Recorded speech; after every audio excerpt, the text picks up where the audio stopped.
धाराशिवमध्ये शेतकऱ्याचा प्रलंबित असलेला विमा देण्यासाठी शेतकऱ्याचं जिल्हाधिकारी कार्यालयासमोरची आंदोलन सुरू आहे। आपल्याबरोबर शेतकरी आहेत। काय मागणी आहे तुमची नेमकी आणि कधीचा विमा आहे काय माहिती आहे? तर मी उमरगा तालुक्यातून कलदी शेतकरी आलेले आहेत आम्ही। तर 2020 पासून ते 2025 पर्यंत पीक विमा आमचा अडकलेला आहे। सुरुवातीला 2020 मध्ये बजाज अलायन्स कंपनीने पीक विमा भरून घेतला होता। त्यावेळेस 72 तासाच्या तक्रार दाखल करायची होती, पण त्यावेळेस काय केले, मोठा पाऊस झाला होता आणि वीज खंडित झाली होती, त्यामुळे तक्रार कोणी शेतकऱ्यांनी करू शकले नाही।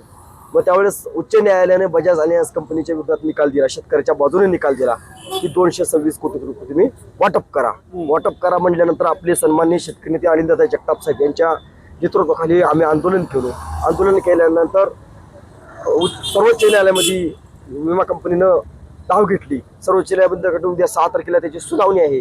राहिला विषय 2025चा, तर 25चा पीक विमा जर हेक्टरी आम्ही 1160 रुपये भरून जरा विमा मिळत नसेल, तर शेजारी नांदेड जिल्ह्यामध्ये 35,000 रुपये हेक्टरी पीक विमा मिळत असेल, तर मग धाराशिव जिल्ह्याच्या शेतकऱ्यावर का अन्याय होत आहे?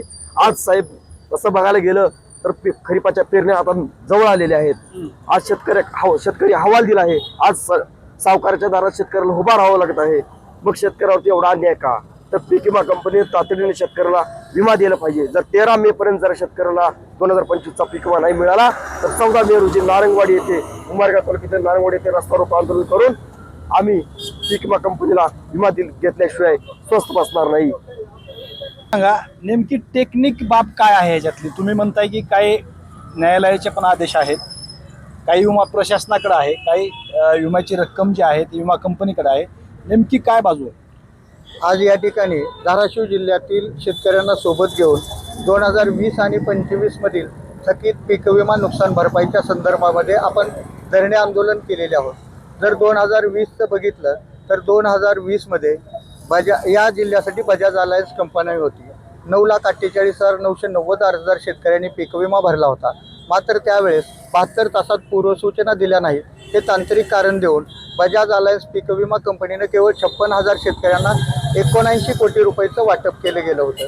त्यावर्षी शेतकरी राज्य आणि केंद्राचा हिस्सा मिळून बजाज अलायन्स पीक विमा कंपनीला 639 कोटी रुपये दिले गेले होते। त्याच्यानंतर या अन्यायाच्या विरुद्ध आम्ही उच्च न्यायालयामध्ये याचिका दाखल केली। उच्च न्यायालयाने धाराशिव जिल्ह्यातील शेतकऱ्याच्या बाजूने निकाल देऊन या जिल्ह्यातल्या शेतकऱ्यांना प्रति हेक्टर 18,000 रुपये देण्याचे आदेश दिले। ती रक्कम सगळी मिळून जवळपास 640 कोटी रुपये होत होती।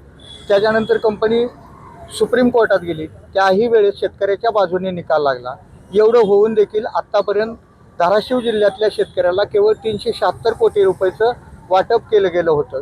कंपनी पैसे देत नव्हती म्हणून त्यावेळेसचे जिल्हाधिकारी डॉक्टर सचिन ओंबाशे यांनी कंपनीच्या विरुद्ध आता किती रक्कम आहे त्यांच्याकडे आपल्या शेतकऱ्याची धाराशिव जिल्ह्यातील? 24 नोव्हेंबरला या संदर्भात पुन्हा उच्च न्यायालयानं निकाल दिला आणि 227 कोटी रुपये देण्याचे आदेश दिले होते। या घटनेला आता 6 महिन्याचा कालावधी उलटून गेलेला आहे। मात्र राज्य शासन आणि प्रशासनाच्या, खरं म्हणजे हा गंभीर आरोप आहे माझा, त्यांच्यामुळेच या धाराशिव जिल्ह्यातल्या शेतकऱ्यांना पीक विमा मिळत नाही। कारण दिरंगाई झाल्यामुळे पीक विमा कंपनी सुप्रीम कोर्टात गेली आणि सुप्रीम कोर्टानं 94 कोटी रुपयाला स्थगिती दिली। मात्र जे पीक विमा कंपनीचे राज्य शासनाकडे 134 कोटी रुपये होते, त्याला कुठेही स्थगिती दिलेली नाही। ते पैसे जिल्हा प्रशासनाकडे वर्ग करण्यासंदर्भात 11 फेब्रुवारीला राज्य शासनाचा निर्णय देखील झालेला आहे। मात्र ते पैसे अद्यापही जिल्हा प्रशासनाकडे वर्ग केले गेले नाहीत। त्याचं तांत्रिक कारण एवढंच आहे की जिल्हा कृषी अधीक्षक यांच्याकडे ते पैसे घेण्यासाठी जे PLA अकाउंट असते, खास पद्धतीचं अकाउंट असतं, ते अकाउंट उपलब्ध नाही। ते अकाउंट काढण्यासाठी अर्थ विभागाकडे गेल्या 6 महिन्यापासून जिल्हा प्रशासन प्रयत्न करते। मात्र अकाउंट उघडण्याची एक साधी परवानगी राज्य शासनाकडून जिल्हा प्रशासनाकडे दिली जाते। आता आपली शेवट मागणी काय आहे? म्हणजे रक्कम द्या ही तुमची मागणी आहे, पण आता पुढे तुमचा ही निर्णय काय आहे याच्यानंतर?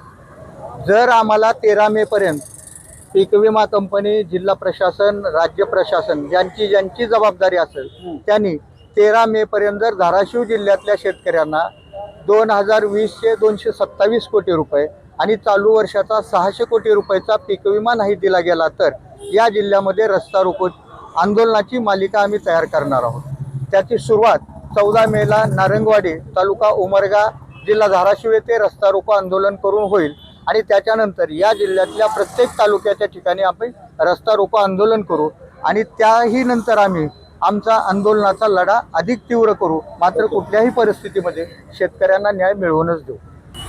13 मे पर्यंत जर शेतकऱ्यांना प्रलंबित पीक विमा रक्कम नाही मिळाली तर तीव्र आंदोलन छेडण्याचा इशारा जे आहे ते धाराशिव जिल्ह्यातील शेतकऱ्यांनी दिला.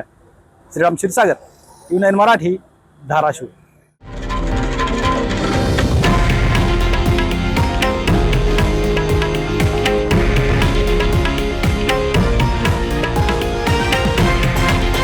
हे आहे देशातील नंबर 1 न्यूज नेटवर्क आणि आपण पाहत आहात TV9 मराठी, एकमेव.